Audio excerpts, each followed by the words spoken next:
ज्योति कार्यक्रम में आपका स्वागत है। ओम शांति।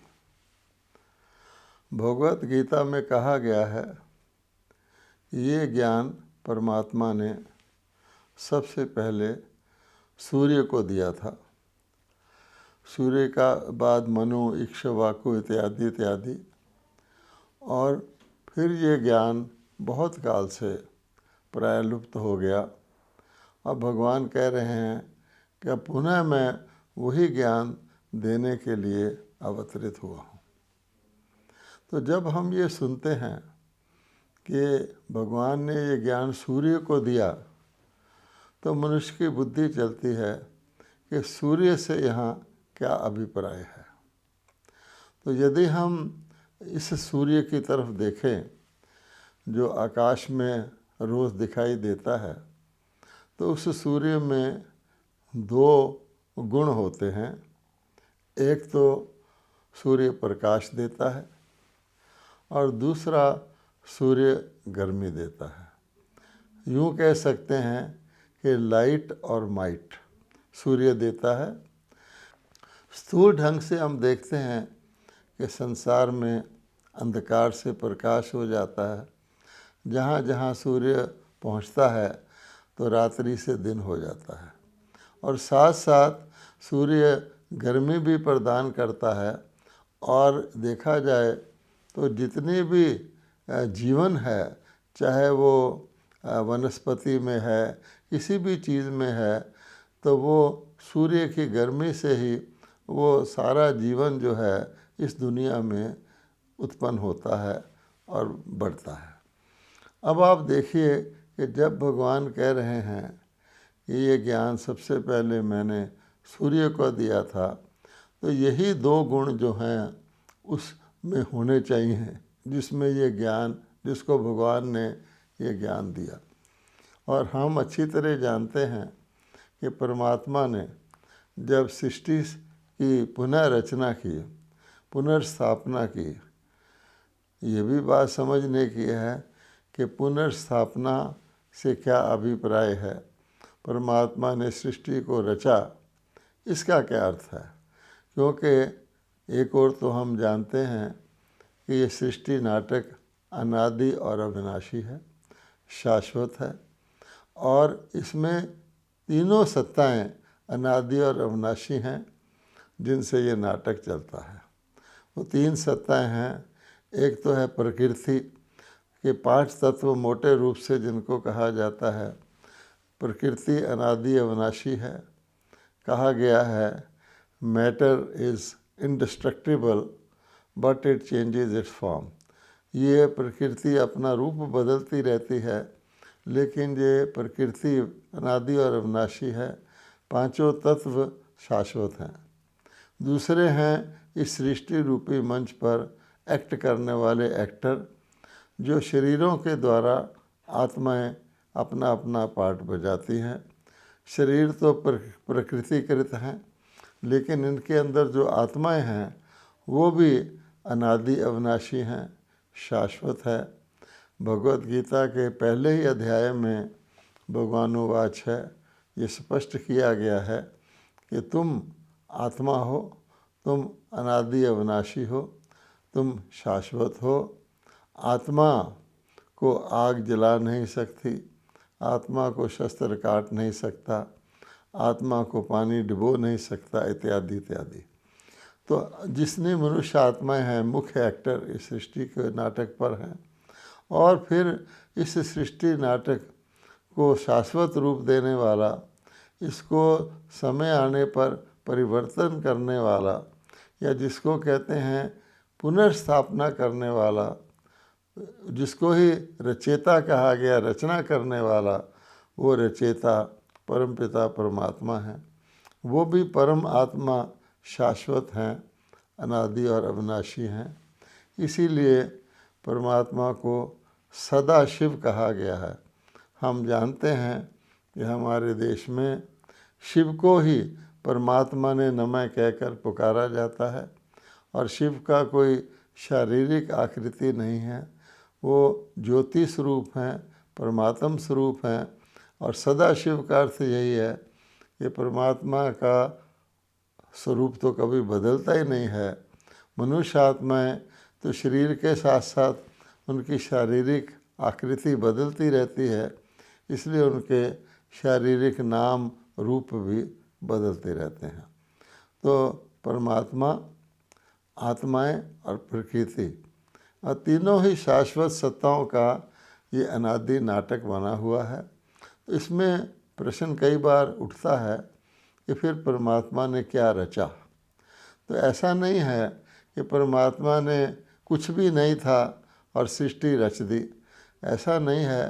क्योंकि परमात्मा का अगर दिव्य कर्तव्य एक शब्द में बयान किया जाए और जिस कर्तव्य के लिए ही मनुष्य आत्माएँ जन्म जन्म से उनको पुकारते रहते हैं, वो है पतित पावन। कि जब मनुष्य आत्माएँ पतित हो जाती हैं तो दुखी हो जाती हैं, उनके कर्म अयथार्थ हो जाते हैं, जिनको पाप कर्म भी कहा जाता है, दुष्कर्म भी कहा जाता है। तो परमात्मा ही आकर के पतित आत्माओं को पावन करते हैं। इसीलिए जितने भी दुखी मनुष्य हैं, जैसे आजकल कलयुग में हैं, तो सब परमात्मा को पतित पावन कहकर ही पुकारते रहते हैं। अर्थात पतित आत्माओं की दुनिया को, यूँ कहें कि कलयुग को परमात्मा पावन आत्माओं की, देवताओं की दुनिया में परिवर्तित करते हैं। इसी को रचना कहा गया है, लेकिन इसके लिए यथार्थ समझ में आने वाला शब्द है स्थापना। परमात्मा हर सृष्टि चक्र की शुरुआत करने के लिए, पुराने चक्र का अंत करने के लिए, वैसे तो शाश्वत है, नया चक्र शुरू होता है तो पुराने का अंत होता है।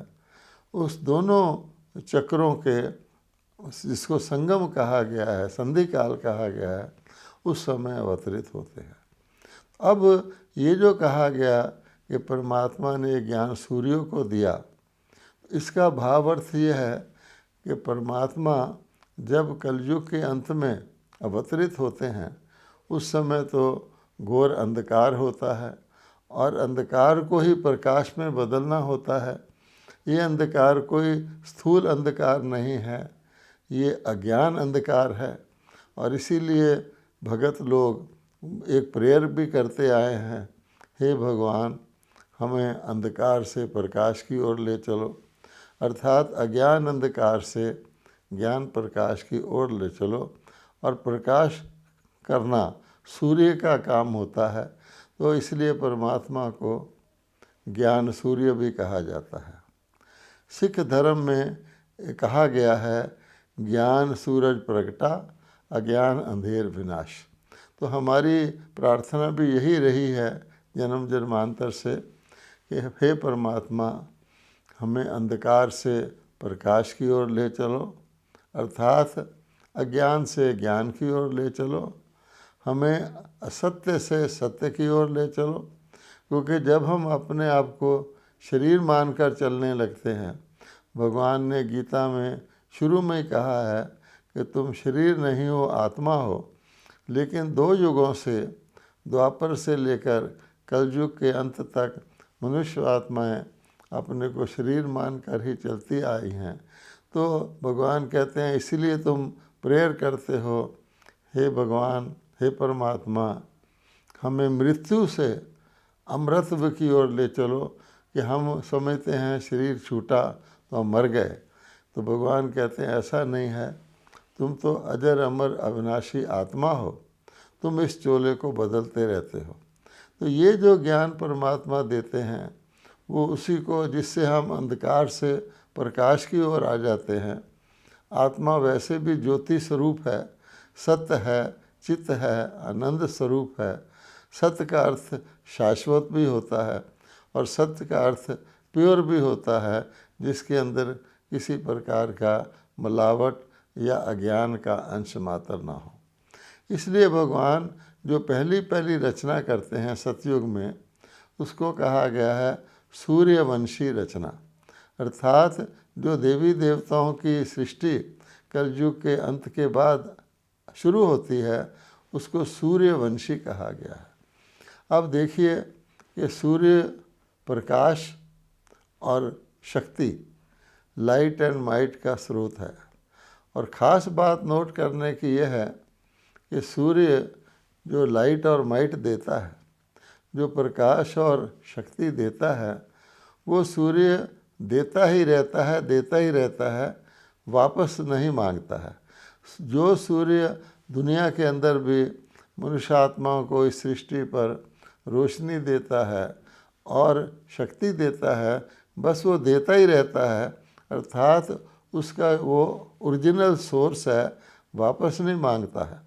और दूसरी बात यह है कि वो देने वाला जो होता है, सोर्स होता है, वो बिना लिमिट के देता है। ऐसा नहीं कि सूर्य किसी को तो रोशनी दे, गर्मी दे, दूसरों को ना दे। इसी प्रकार से परमात्मा ज्ञान सूर्य भी अनलिमिटेड, यानी बिना किसी हद के, बिना किसी भेदभाव के सभी को परमात्मा ज्ञान का प्रकाश देते हैं और आत्मा को दिव्य शक्तियाँ प्रदान करते हैं। तो उसके लिए एक तो वापस लेने की या वापस लेने का सोचने की भी मार्जिन नहीं होती, और दूसरे कोई लिमिट नहीं होती कि कोई मांगे तो उसको दें, ना मांगे तो उसको ना दें। कोई व्यक्ति वंचित रह जाए, उनका काम तो देना ही देना है। अगर कोई व्यक्ति सूर्य निकला हुआ है लेकिन किसी गहरी गुफा के अंदर चले जाता है, वो उसका कर्म है, लेकिन सूर्य तो सभी को प्रकाश देता है। इसी प्रकार से भगवान कहते हैं कि परमात्मा भी दाता है, तो परमात्मा भी सभी को, जो परमात्मा के पास है, परमात्मा प्रेम के सागर हैं, तो परमात्मा सभी को प्रेम देते ही रहते हैं, देते ही रहते हैं।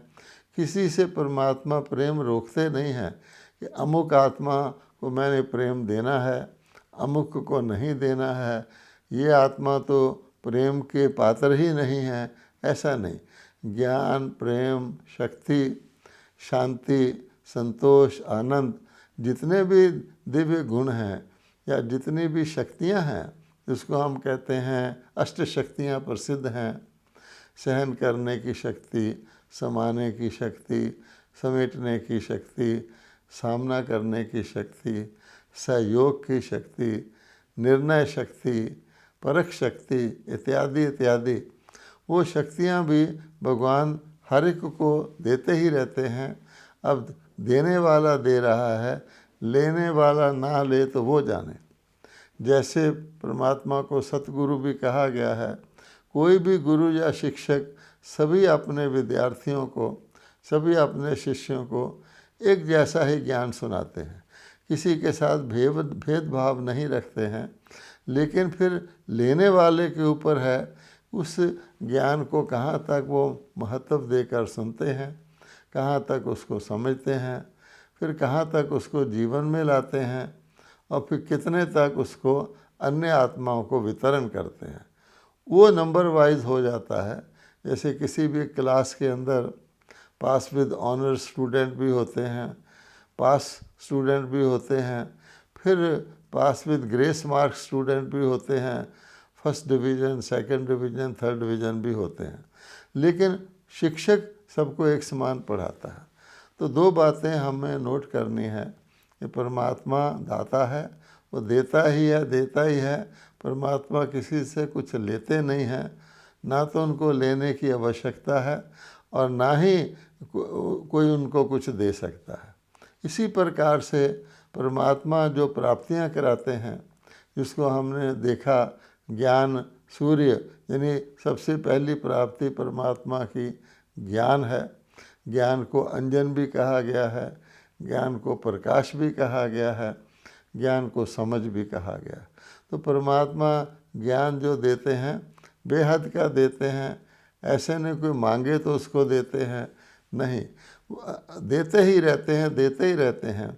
और इसी प्रकार से सूर्यवंशी घराना जो परमात्मा बनाते हैं, सूर्यवंशी देवी देवताओं की जो डायनेस्टी भगवान बनाते हैं, वो जब वो बन रही होती है तो परमात्मा कहते हैं कि मैं परमात्मा ब्रह्मा जी के माध्यम से।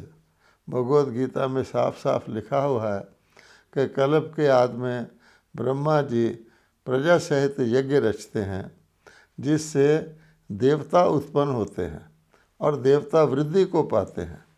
ये इस बात का संकेत है कि मनुष्य को देवता, नर को नारायण, पतित को पावन, परमात्मा कलयुगी को सतयुगी बनाते हैं। तो वो देकर बनाते हैं और वो पहली बात दिव्य ज्ञान देते हैं, क्योंकि ज्ञान मैंने सच्चा ज्ञान और संपूर्ण ज्ञान और पावनता का ज्ञान। तो भगवान कहते हैं कि ज्ञान का सागर मुझे ही कहा गया है। मैं ही सृष्टि की आदि मध्य और अंत को जानता हूँ। भगवद गीता ने भगवान ने साफ कहा है कि तुम आत्माएं अपने पास्ट और फ्यूचर, भूतकाल और भविष्य काल को नहीं जानते हो, अपने अनेक जन्मों को नहीं जानते हो। मैं परमात्मा ही, जो जन्म मरण से सदा मुक्त हूँ, जो सर्व आत्माओं का परम पिता हूँ, जो इस सृष्टि चक्कर से बाहर हूँ, मैं ही तुम आत्माओं को तुम्हारे पिछले और अगले जन्मों का और वर्तमान का और समय का ज्ञान देता हूँ। तो ज्ञान को बहुत बड़ा धन कहा गया है। मीरा भी भक्ति में गाती थी, पायो री मैंने ज्ञान रतन धन पायो, नॉलेज इज़ पावर कहा गया है, बिना ज्ञान गति नहीं, ये सब कुछ कहा गया है। तो ज्ञान के साथ साथ भगवान कहते हैं कि मैं मनुष्य आत्माओं को शक्ति देता हूँ। उसके लिए भगवान ने बताया है गीता में कि अपने को आत्मा समझकर मुझ परमात्मा के साथ मनमना भव हो जाओ, माम एकम याद करो, अर्थात मन का तार, मन बुद्धि को एकाग्र करके, जिसको योग कहा गया है, मुझ परमात्मा के साथ स्नेह युक्त अपने बुद्धि को जोड़ो, मन को जोड़ो। तो उस स्नेह युक्त संबंध से और तरफ से बुद्धि योग को हटाकर तुमको मैं मनोबल प्रदान करूँगा, दिव्य शक्तियाँ प्रदान करूँगा। तो जिसको कहा गया है ईश्वरी ज्ञान का बल और ईश्वरी योग का बल, लाइट और माइट, स्पिरिचुअल, वो परमात्मा देके सूर्यवंशी घराना स्थापित करते हैं। अब जैसे हमने कहा, सूर्य भी देता ही देता है और कभी वापस नहीं लेता है। सूर्य एक प्रकार का सोर्स है, ओरिजिनल सोर्स है। तो सूर्य ज्ञान, प्रकाश और शक्ति देता ही रहता है। संसार का स्थूल सूर्य भी यही करता है और ज्ञान सूर्य परमात्मा भी यही करता है। और परमात्मा द्वारा जो प्रथम सूर्यवंशी रचना रची जाती है, वह भी यही कार्य करते हैं, जिसको कहते हैं दाता के बच्चे, मास्टर दाता। वो भी देते ही रहते हैं, देने का ही काम करते हैं। इसलिए उनको फिर देवता, देवी और देवता की उपाधि दी गई है। देवता अर्थात देने वाला। और देने वाला देता ही रहता है, देता ही रहता है, तो अवश्य ही उसके पास जो चीज़ वो देता है उसकी अथाह संग्रह होता है, अखुट भंडार होता है। तो भगवान कहते हैं कि देने में ही तुम्हारा लेना समाया हुआ है। किसी को आप सम्मान देते हैं तो आपको सम्मान मिलता है।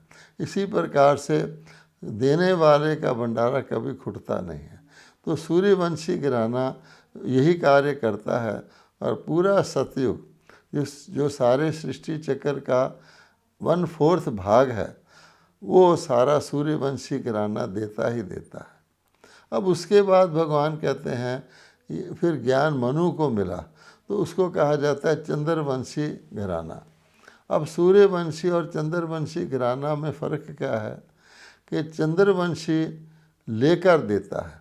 हम सब जानते हैं कि चंद्रमा और स्टार्स, जितना भी ये सब हैं, इनके पास अपना प्रकाश नहीं होता। ये सूर्य से प्रकाश लेकर वही प्रकाश रिफ्लेक्ट करते हैं, दूसरों को देते हैं, इसलिए लेकर देते हैं। तो ये फ़र्क हो गया।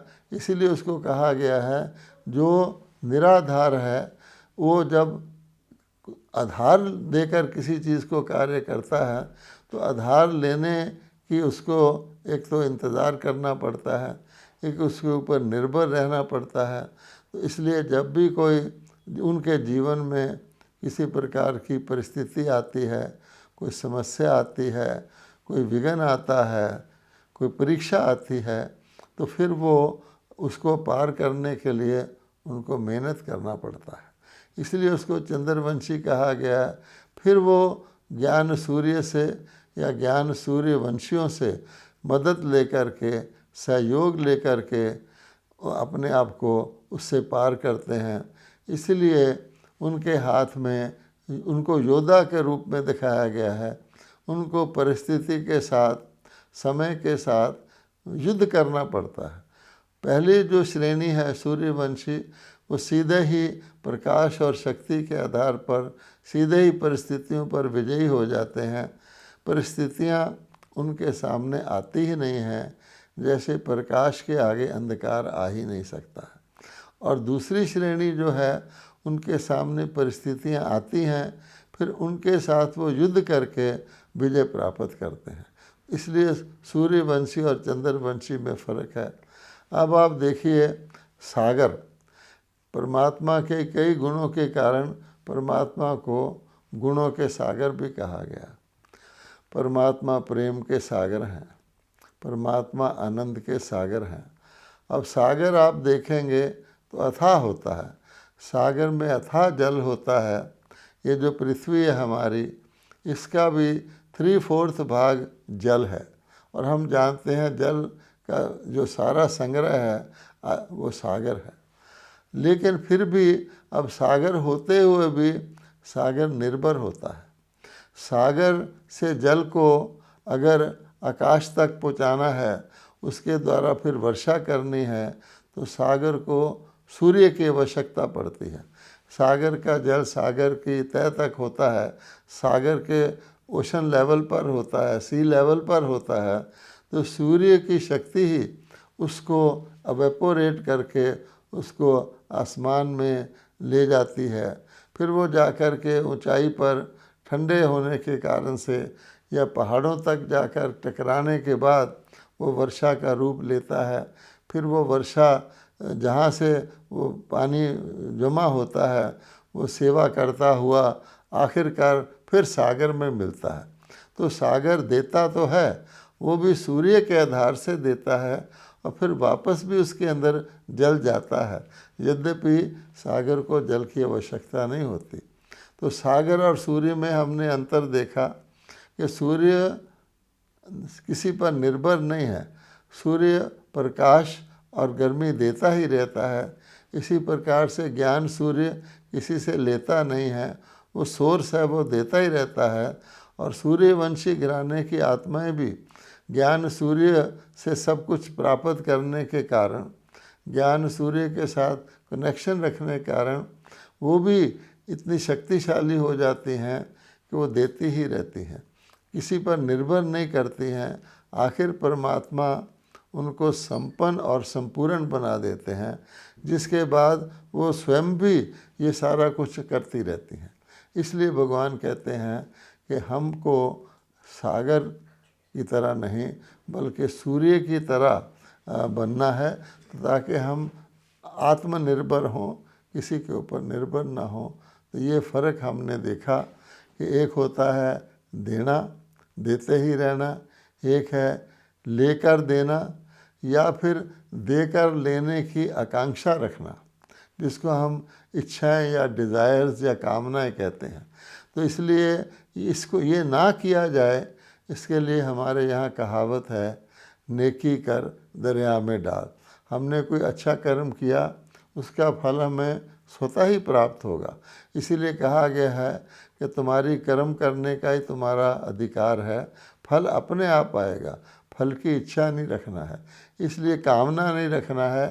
तो ये जो भावना है, अच्छा काम करो, दरिया में डाल, अर्थात उसको भूल जाओ, तो हम सूर्यवंशी घराने की अनटाइटल्ड आत्माएं बन सकती हैं, स्व अभिलंबी बन सकती हैं, किसी पर निर्भर नहीं करती, और हम फिर देने योग्य बन सकती हैं। तो परमात्मा भी दाता है, देवता भी दाता हैं, और देवताओं में सूर्यवंशी देवता तो दाता ही कहलाते हैं। उन्हीं देवी देवताओं की पूजा आज तक हम करते हैं, लेकिन पूजा करना ही पर्याप्त नहीं, हमें स्वयं उनके योग्य बनना है, पूज्य बनना है, परमात्मा से शक्ति लेकर। ओम शांति।